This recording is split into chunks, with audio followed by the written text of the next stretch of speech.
نصوحا وتوب علينا توبة نصوحا أستغفر رب البرايا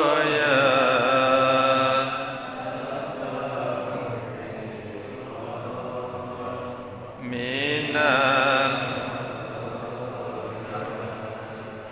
أستغفر الله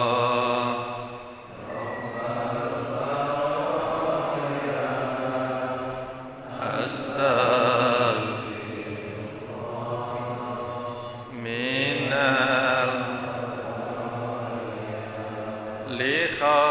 لخمسة أطفئ بها حر الوباء الخاتمة المصطفى والمرتضى وابنهما والفاطمة وابنهما والفاطمة أستغفر رب أستغفر من أستغفر رب البرايا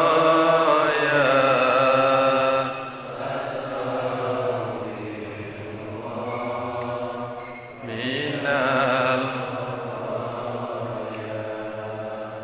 الحمد لله الحمد لله الذي أرسل رسوله بالهدى ودين الحق ليظهره على الدين كله ولو كره الكافرون أشهد أن لا إله إلا الله وحده لا شريك له وأشهد أن محمدا عبده ورسوله لا نبي بعده اللهم صل وسلم على حبيبنا وشفيعنا وقرة أعيننا سيدنا ومولانا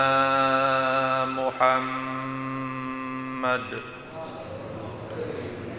وعلى آله وأصحابه ومن والاه ولا حول ولا قوة إلا بالله أما بعد فقال الله تعالى في كتابه الكريم أعوذ بالله من الشيطان الرجيم بسم الله الرحمن الرحيم ولا تنكحوا المشركات حتى يؤمن ولأمة مؤمنة خير من مشرك ولو أعجبتكم ولا تنكحوا المشركين حتى يؤمنوا ولعبد مؤمن خير من مشرك ولو أعجبكم أولئك يدعون إلى النار والله يدعو إلى الجنة والمغفرة بإذنه ويبين آياته للناس لعلهم يتذكرون الآية صدق الله العظيم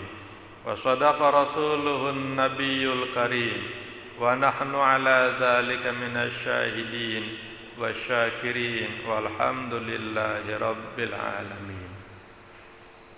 Yang saya hormati keluarga besar jamaah Masjid Nurul Fatah Perumahan Bojong Mas 2, wabil khusus para pengurus beserta stafnya, para ibu-ibu, para bapak-bapak, para jamaah sholat subuh yang hadir pada pagi hari ini. Mudah-mudahan kita semua dirahmati oleh Allah Subhanahu wa taala, disehatkan badan kita, diberkahi rizki kita, dilancarkan segala usaha kita, Anak-anak kita semoga menjadi anak-anak yang soleh dan solehah. Keluarga kita mudah-mudahan menjadi keluarga yang sakinah, mawaddah, warahmah. Ilmu kita semoga menjadi ilmu yang berkah, ilmu yang manfaat dunia dan akhirat. Amin ya rabbal alamin. Hadirin jamaah Masjid Nurul Fatah yang saya hormati, alhamdulillah pada pagi hari ini kita baru saja melaksanakan sholat subuh berjamaah, dirangkaikan dengan kajian tafsir ahkam pada pagi hari ini.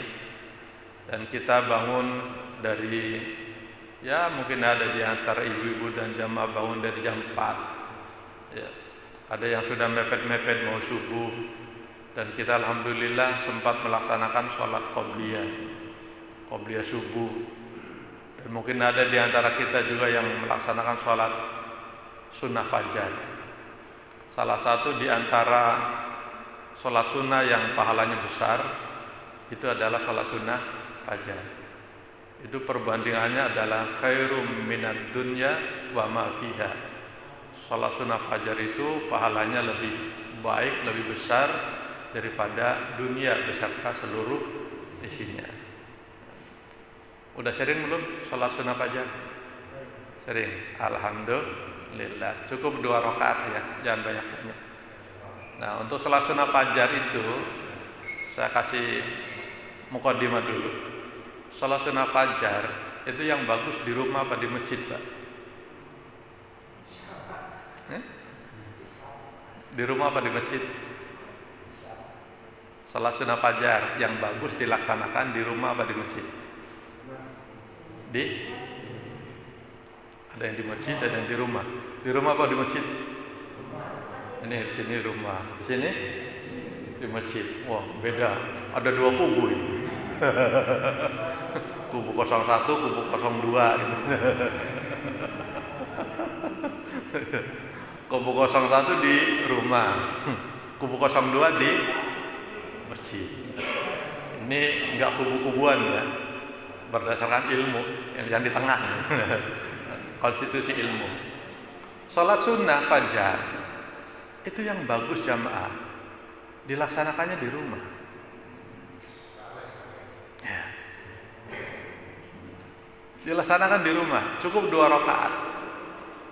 Rakaat pertama, ini ilmunya. Rakaat pertama bapak membaca surat Al-Fatihah. Setelah itu membaca surat Alam. Ayat pertamanya yang Alam. Ya. Karena di dalam Al-Qur'an itu hanya ada 2 surat jamaah. Yang ayat pertamanya itu diawali dengan Alam. Ya. Yaitu yang pertama adalah Alam Nasroh. Itu rakaat pertama. Alam Nasroh laka sodro sekali. Rakaat kedua setelah Fatihah itu membaca surat yang diawali dengan Alam juga. Alam apa? Kirain alam kubur. Alam taro kaifa fa'ala rabbuka bi ashabil fil. Keuntungannya apa Pak Ustaz? Sugestinya, keistimewaannya. Kalau jamaah melaksanakan sholat fajar 2 rakaat di dalam rumah, rakaat pertama Alam Nasroh, rakaat kedua Alam Taro, itu insya Allah rizkinya enggak akan putus ya, terus naik. Yang dagang, dagangannya makin lancar. Yang bekerja, pekerjaannya makin naik posisinya. Yang wira swastanya makin bagus. Yang buka usaha freelance, insya Allah usaha freelance-nya makin meningkat. Apapun usaha yang Bapak laksanakan, kalau istiqomah, mudawamah, continue terus menerus melaksanakan sholat sunnah fajar 2 rakaat itu, insya Allah rizkinya bakal dicukupi oleh Allah. Nah, ini barangkali jamaah yang rizkinya masih putus-putus, masih pedot-pedot, barangkali salah satunya belum ngamalin ilmu ini. Barangkali belum ngamalin ilmu ini. Setelah ngaji ini, besok amalin ilmu ini. Ya. Itu yang pertama. Yang kedua, orang yang ngamalin sholat sunnah fajar 2 rakaat itu, andaikan dia punya musuh. Nah, ini kita semua pasti punya musuh. Ada nggak di sini yang nggak punya musuh? Ya, ada aja orang yang nggak suka sama kita. Benar. Baik di tempat kerja, di tempat dagang, dimanapun kita berada, ada aja. Ya, persaingan dalam hidup itu biasa. Ya. Andaikan kita punya musuh, ada orang yang nggak suka sama kita, ada orang yang benci sama kita dan hendak menjatuhkan, hendak menjatuhkan usaha kita, hendak menjatuhkan karir kita, hendak menjatuhkan reputasi kita. Itu yang jatuh bukan kita ya. Dia yang akan hancur. Ini yang disebut dengan kualat loh. Ini ada kualat. Itu level Bapak udah keren. Bisa menjatuhkan orang tanpa menyentuh. Wow, udah sakti mandraguna. Melebihi Bandung Bondowoso. Itu ilmunya orang Jawa. Menjatuhkan tanpa menyentuh. Keren itu. Levelnya wali itu. Levelnya jadi wali. Masya Allah. Itu luar biasa. Yang ketiga manfaatnya, orang yang sholat sunnah fajar 2 rakaat alam nasro dan alam taro. Yang ketiga adalah keluarganya akan dijadikan oleh Allah menjadi keluarga yang berkah, keluarga yang maslahat, anak keturunannya menjadi anak-anak yang baik, anak-anak yang soleh. Subhanallah, walhamdulillah, wala ilaha illallah, wallahu akbar. Keterangan ini bisa dilihat di dalam syarahnya Ta'lim Muta'alim bagian terakhir. Ya. Nah, jamaah rahimakumullah, maka melalui mimbar atau melalui majlis pada pagi hari ini, jamaah yang sudah setiap subuh sholat berjamaah, sebelum sholat subuh cobalah lakukan itu, cukup 2 rakaat sebelum masuk masjid di rumah, amalin 2 rakaat. Ya, mudah-mudahan ini bermanfaat buat kita semua dan jamaah meningkat amaliyahnya, meningkat ilmunya, sehingga apa yang jamaah laksanakan senantiasa mendapatkan cucuran rahmat dari Allah Subhanahu wa taala. Amin amin ya rabbal alamin. Hadirin jamaah Masjid Nurul Fatah yang saya hormati, kita lanjutkan kajian tafsir ahkam pada pagi hari ini, surat Al-Baqarah ayat 221 tentang pernikahan beda agama, bagian terakhir. Ya. Pada pertemuan pada pertemuan minggu lagi, bukan bulan lagi, tahun ya. Tahun. Iya kan, terakhir kemarin Desember 2023. Sekarang udah Januari. Berarti setahun yang lalu ya. Pertemuan tahun lalu. Pertemuan tahun lalu di Muqaddimah, saya sudah menerjemahkan dan sudah mentafsiri ayat 221 surat Al-Baqarah tentang menikahi musyrikah, ya, yang berbunyi wala tankihul musyrikati hatta yu'minna. Janganlah kalian menikahi wanita-wanita musyrik sehingga dia beriman. Wala amatum mu'minatun khairum min musyrikati walau a'jabatkum. budak mukminah yang beriman itu lebih baik daripada perempuan musyrikah, walaupun perempuan musyrikah itu cantiknya luar biasa. Allah Subhanahu wa taala dalam ayat ini membandingkan wanita mukminah yang budak statusnya,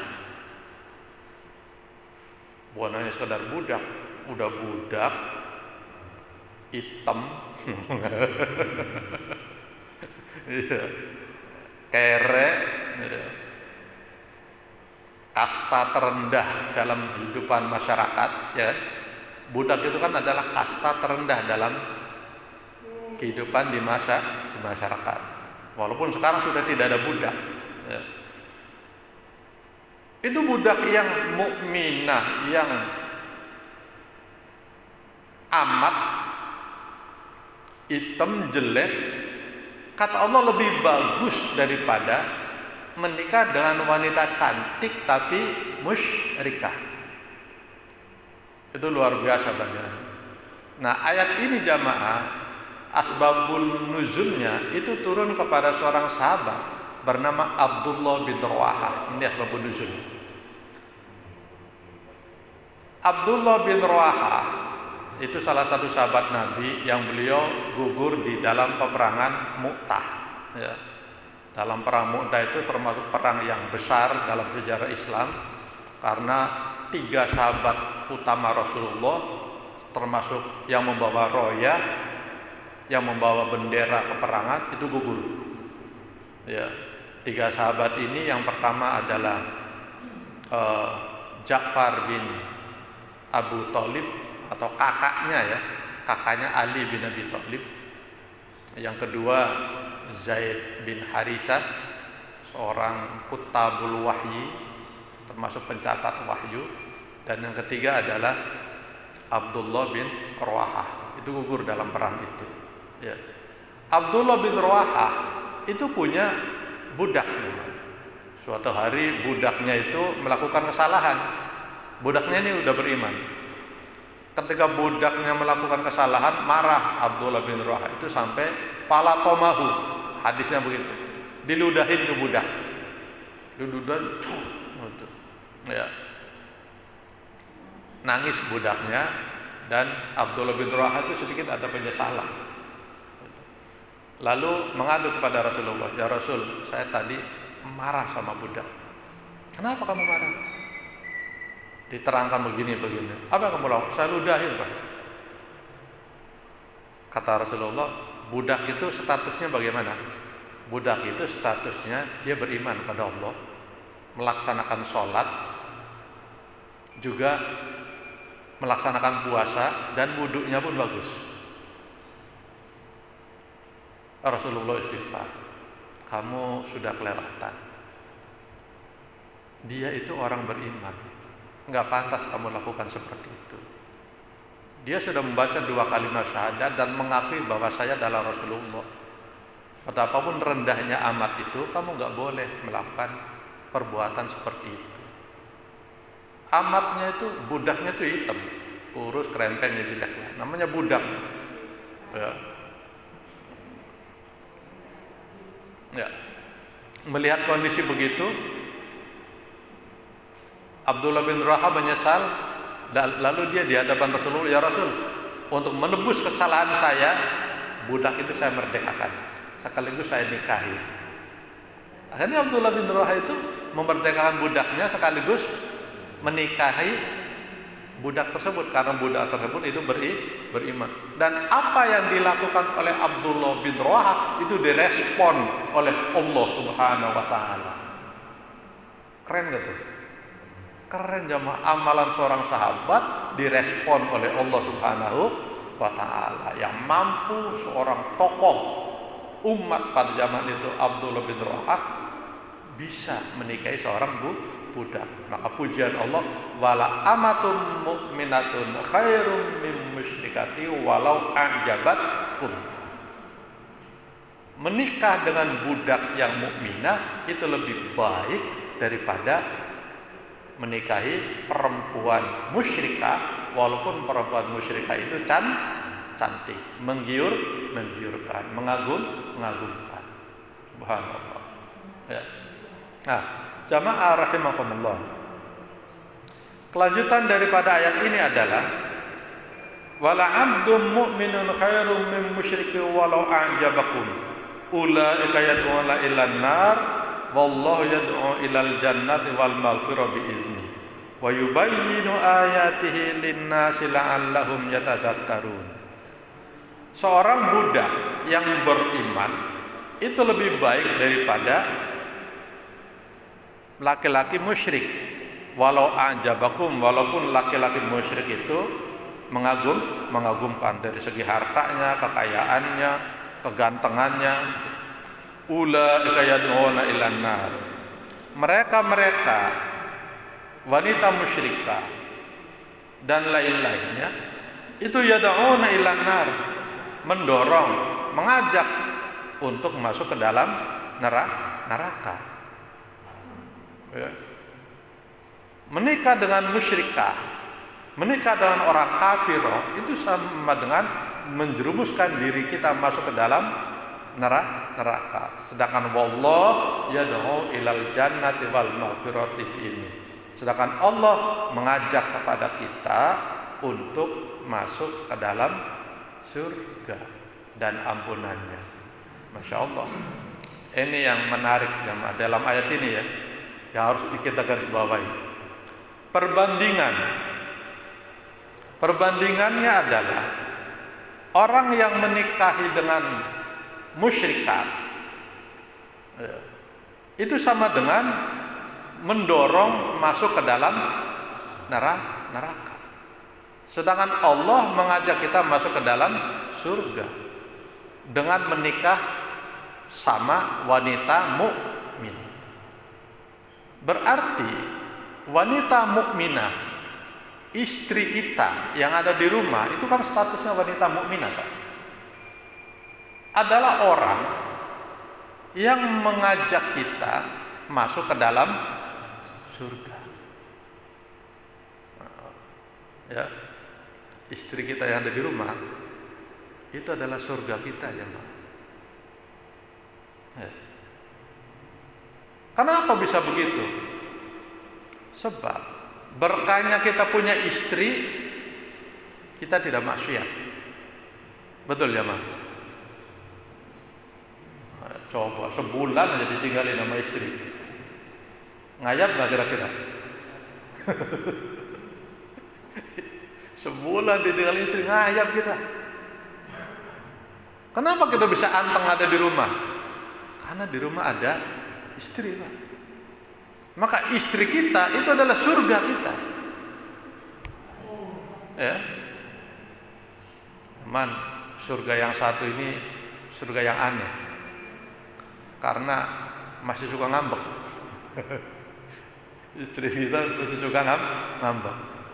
Bagaimana caranya agar enggak ngambek? Ajak jalan-jalan, Pak. Shopping. Ajak jalan-jalan ke toko emas. Insya Allah ngambeknya berhenti.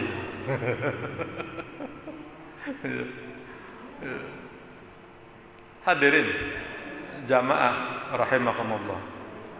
Wallahu yad'u ilal jannah. Kata mukminah diganti oleh Allah dengan jannah. Ya. Berarti di sini menunjukkan sekali lagi bahwa istri kita itu adalah jannah buat kita. Ya.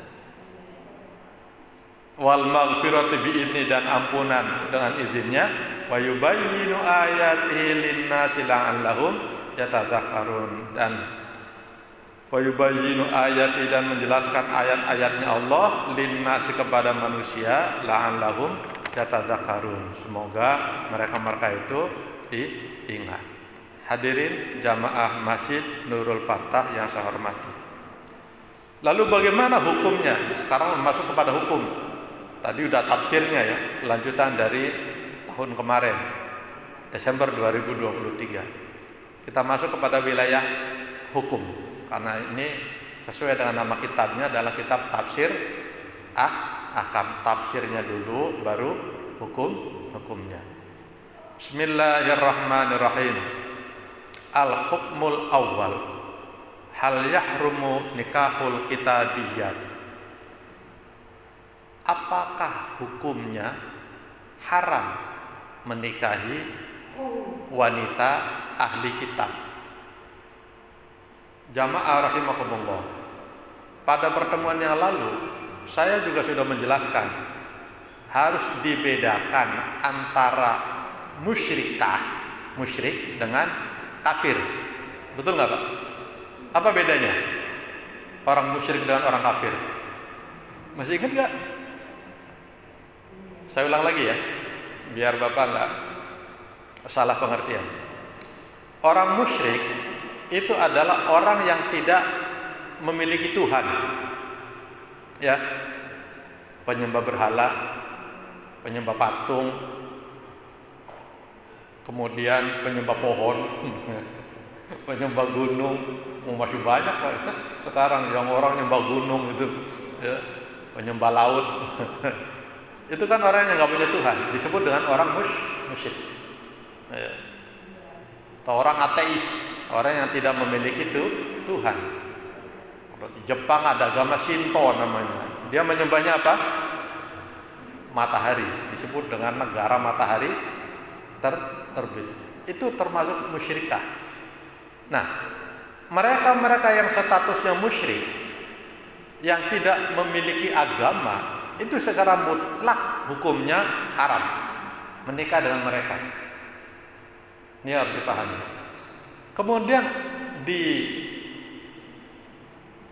dalam dunia ini itu bukan hanya ada orang musyrik, tapi juga ada istilah orang kafir. Orang kafir itu siapa? Orang kafir itu beda dengan orang musyrik. Orang kafir itu adalah orang yang memiliki agama, ya, memiliki agama dan percaya kepada Tuhan, ya. Apa itu? Misalnya Kristen, Protestan, Hindu, Buddha, ya, Yahudi. Itu dia adalah orang-orang yang percaya kepada Tuhan, ya.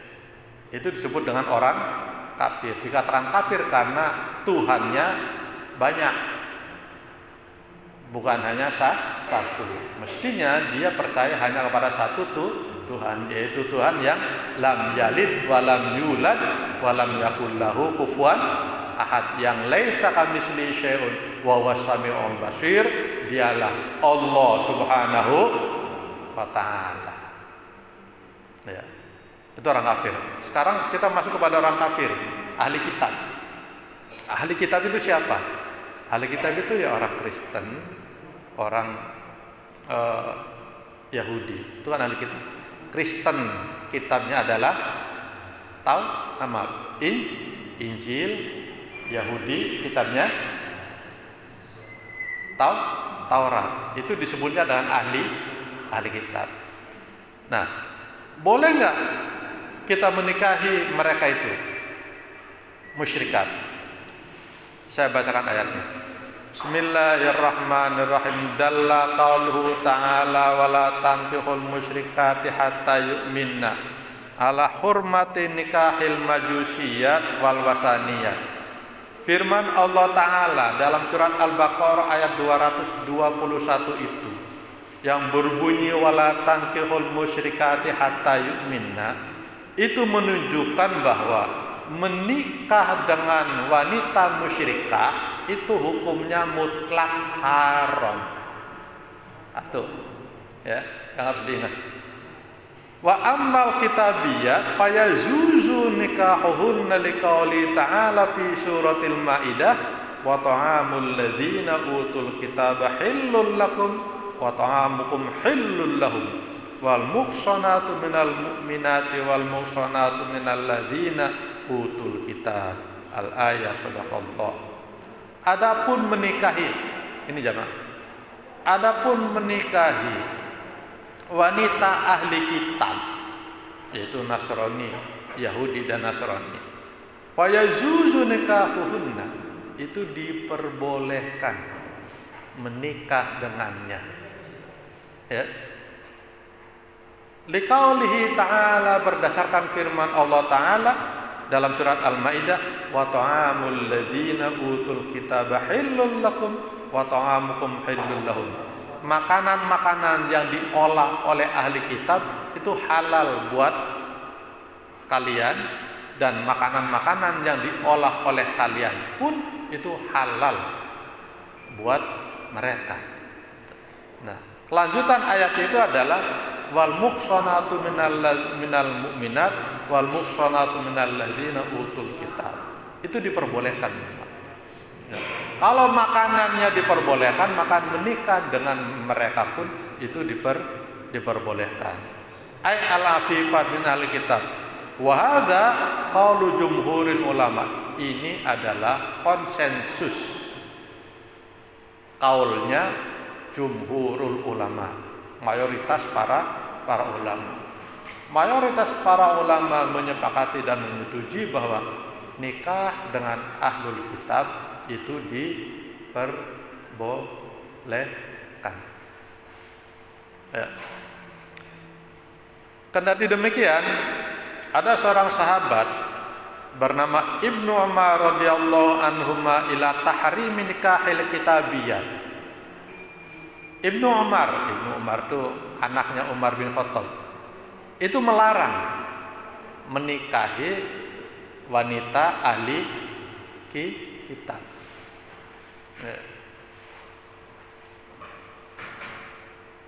Kata beliau, haramallahu ta'ala al-musyrikati 'alal muslimin wala a'rifu syai'an minal isyraq a'dhamu min an taqulal mar'ah rabbuha Isa aw 'abdun min ibadillah. Kata Ibnu Umar, Allah Subhanahu wa taala mengharamkan menikahi dengan wanita-wanita musyrikat terhadap orang Islam, dan saya tidak mengerti, memahami, mengetahui sesuatu kemusyrikan yang lebih besar daripada seseorang yang mengatakan Tuhan saya Isa. Menurut beliau, orang yang mengakui bahwa Isa itu adalah Tuhan selain Allah, maka itu disebut dengan musyrik juga, karena status dia itu musyrik, sehingga tidak boleh menikahi wanita ahlul kitab. Ini Ibnu Umar. Ya. Nah, jamaah rahimakumullah. Dari dalil di atas, di sini ada dua perbedaan, ada dua pendapat ulama. Yang pertama adalah memperbolehkan menikah dengan wanita musyrikah. Mana dalilnya? Ya. Dalil yang memperbolehkan itu, hadirin jamaah Masjid Nurul Fatah rahimakumullah, istadallu bima ruwiya anis salaf min ibahatiz zawaj bil kitabiyat. Faqad qala Qatada fi tafsiril ayat innal murada bil musyrikat musyrikatul arab allati laisa lahunna kitabun yaqra'nahu. Mereka mengambil dalil sebagaimana diriwayatkan dari ulama-ulama salaf, diperbolehkannya menikah dengan wanita ahli kitab. Faqad qala Qatada, Imam Qatada berkata fi tafsirihi, di dalam tafsirnya, innal murada bil musyrikat, yang dimaksud musyrikat di situ adalah musyrikatul arab, orang musyrik bangsa Arab. Orang musyrik bangsa Arab itu allati laisa lahunna kitabun yaqra'nahu, mereka yang tidak memiliki kitab yang dia baca. Kata Qatada itu diperbolehkan. Dalilnya jelas, ya. Kalau ahli kitab itu adalah mereka yang memegang teguh terhadap kitab-kitab Allah, kitab Allah yang terdahulu sebelum Islam datang, yaitu kitab Injil dan kitab Taurat. Kitab Taurat, alhamdulillah. Terima kasih Pak. Ya, hangat. Ya. Syukran, jazakumullah. Kitab Taurat itu adalah kitab yang diterima oleh Nabi Allah Musa. Injil adalah kitab yang diterima oleh Nabi Isa. Taurat itu dipegang oleh orang Yahudi, sementara Injil itu dipegang oleh orang-orang Nasrani. Nah, kedua-duanya mereka-mereka yang memegang teguh kitab itu disebut dengan ahli kitab. Ya. Termasuk adanya Nabi Muhammad itu juga, siapa yang mengakui bahwa Nabi Muhammad itu seorang nabi? Orang yang pertama kali mengakui bahwa Nabi Muhammad itu adalah nabi itu bukan orang Muhammadiyah, bukan orang NU, bukan. Belum ada zaman itu NU. Iya enggak? Orang Muhammadiyah juga belum ada. Siapa yang mengakui kalau beliau itu adalah nabi? Itu adalah ahli kitab.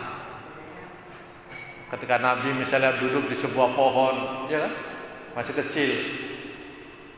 Siapa yang melihat kalau anak kecil itu akan jadi nabi? Itu adalah pendeta. Pendeta siapa? Pendeta Bukhara. Siapa pendeta Bukhara itu?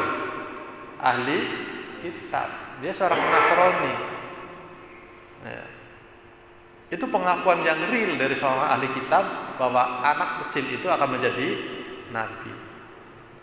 Siapa pula yang meyakinkan seorang Khadijah binti Khuwailid, yang akhirnya beliau yakin betul bahwa suaminya itu menjadi nabi? Itu adalah pamannya, ya, yang bernama Waraqah bin Naufal. Ketika Rasulullah pulang dari Gua Hira, ya, lalu mendapat wahyu yang pertama, Iqra bismi rabbikal ladzi khalaq. Nabi sakit, gemetar badannya, panas dingin. Lalu sampai di rumah ketemu dengan Khadijah, zammiluni. Ya, ditutup dengan selimut yang rapat tapi tetap menggigil. Sampai dipeluk sama Khadijah, tetap menggigil. Kejadian itu diadukan kepada pamannya. Wahai paman, suami saya itu menggigil pulang dari Gua Hira. Diceritakan oleh Khadijah. Apa jawabannya Waraqah bin Naufal? Kamu tahu nggak siapa yang barusan menemui suamimu itu?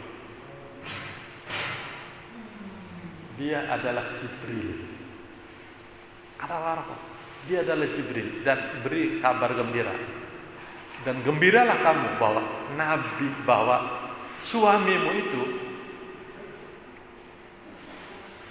diangkat menjadi nabi. Jadi yang mengetahui Muhammad ini adalah seorang Rasul Sallallahu Alaihi Wasallam itu adalah ahlu kitab. Nah, maka di sini ahli kitab itu oleh sebagian para ulama diperbolehkan, ya, kita menikah dengan dia. Nah, hadirin jamaah Masjid Nurul Fatah yang saya hormati. Demikian pula Umar bin Khattab radhiyallahu anhu. Beliau memperbolehkan seorang laki-laki muslim menikah dengan perempuan ahli kitab. Tapi kalau dibalik boleh nggak Pak Ustaz? Kalau dibalik itu nggak boleh. Dibalik itu gimana? Perempuannya muslim, laki-lakinya non muslim, itu nggak boleh Pak. Ya, itu nggak boleh. Saya ulang, perempuannya muslim, laki-lakinya itu haram. Tapi kalau laki-lakinya muslim, perempuannya non, itu boleh. Alasannya kenapa? Ini alasannya Umar bin Khattab radhiyallahu anhu. Biar jamaah nggak kaget seolah-olah ini adalah pendapat saya. Saya bacakan kitabnya. Ini makalahnya Umar bin Khattab.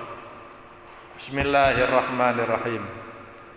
Wa qad ruwiya an Umar annahu qala al-muslimu yatazawwaju nasraniyah wa la yatazawwaju nasrani al-muslimah. Kata Umar bin Khattab radhiyallahu anhu, seorang muslim itu boleh menikah dengan perempuan Nasrani. Ya. Tapi tidak boleh seorang laki-laki Nasrani menikahi perempuan muslim. Jamaah tahu nggak alasannya kenapa? Alasannya adalah keluarga itu pemimpin dalam rumah tangga itu adalah laki-laki. Betul nggak Pak? Dan ketika dia punya anak, nasabnya ikut siapa? Ikut bapak. Sehingga kansnya akan terbuka kemudian istri itu ditarik menjadi wanita yang beriman. Anak-anaknya pun akan ikut menjadi anak-anak yang beriman. Ya. Kebalikannya, kalau wanitanya itu adalah muslimah, laki-lakinya non-muslim, Nasrani misalnya, itu kemungkinan besar untuk pindah agama itu siapa Pak? Istrinya apa suaminya? Istrinya Pak. Karena istri itu ala dini zaujatihi. Istri itu akan selalu mengikuti agama suaminya. Ya. Kita aja berumah tangga. Suami pedagang, istrinya jadi apa? Pedagang Pak. Betul nggak? Ya. Suami guru, istrinya ikut jadi guru. Suami jadi RT, istrinya ibu RT. Nggak ada tuh istri jadi RT, suaminya nggak ada. Ya. Istri jadi presiden, Megawati, suaminya nggak bisa jadi dipanggil jadi Pak Presiden. Ya. Tapi suami yang jadi presiden, istrinya jadi ibu presiden. Itu menunjukkan bahwa istri itu mengikuti agama suami. Sinilah kenapa Islam melarang wanita muslimah dinikahi dengan laki-laki non-muslim. Alasannya itu, ya. Maka Umar bin Khattab mengharamkan itu.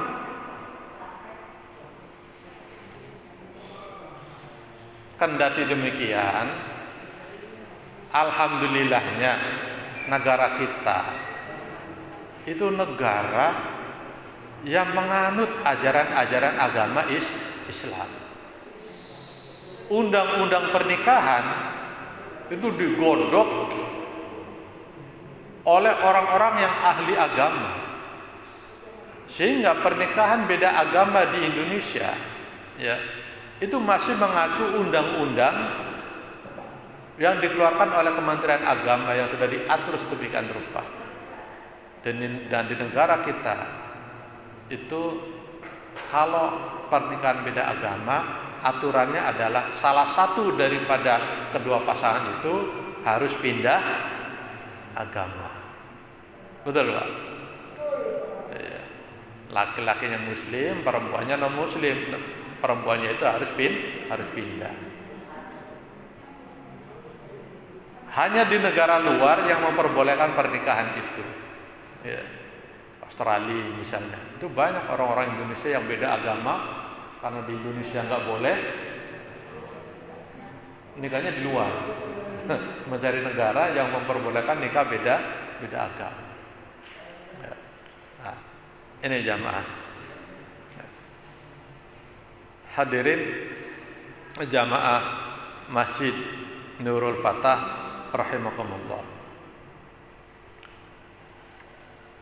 Wa inna ma karraha Umar li Talha wa Hudzaifah nikahul Yahudiyya wan Nasraniyya hadran min ayyuftada bihiman nas fi dzalika fayajhadu fil muslimat aw li ghairi dzalik minal ma'ani fa amarahuma bi takhlilatihima. Umar bin Khattab radhiyallahu anhu pernah melarang Talha dan Hudzaifah untuk menikahi perempuan Yahudi dan Nasrani karena ada kekhawatiran ayyuftada bihiman nas, akan tindak lakunya itu akan diikuti oleh orang-orang setelahnya. Ya. Karena ada kekhawatiran itu, sehingga beliau melarang para sahabat, ya, menikah dengan Yahudi dan juga menikah dengan Nasrani karena ada kekhawatiran akan diikuti. Ya. Tapi secara konsisten, secara keilmuan, Umar memperbolehkan itu, asalkan laki-lakinya muslim. Harapannya wanita non muslim itu bisa mengikuti agama suaminya. Rasulullah menikah dengan Maria Kiptiyah, ya, Maria Kiptiyah. Dulunya kafirah, setelah itu beriman. Setelah beriman baru dinikahi oleh Rasulullah Muhammad Sallallahu Alaihi Wasallam. Nah, hadirin jamaah Masjid Nurul Fatah yang saya hormati, ini hukum menikah dengan wanita kitabiyat atau ahlu kitab. Ahlu kitab di sini adalah Yahudi dan Nasrani. Sampai di sini dulu. Waktu sudah jam 6. Sarapan juga sudah siap, ya. Untuk mengakhiri pertemuan pada pagi hari ini, barangkali ada di antara jamaah yang hendak bertanya, fala tafadhol masykur.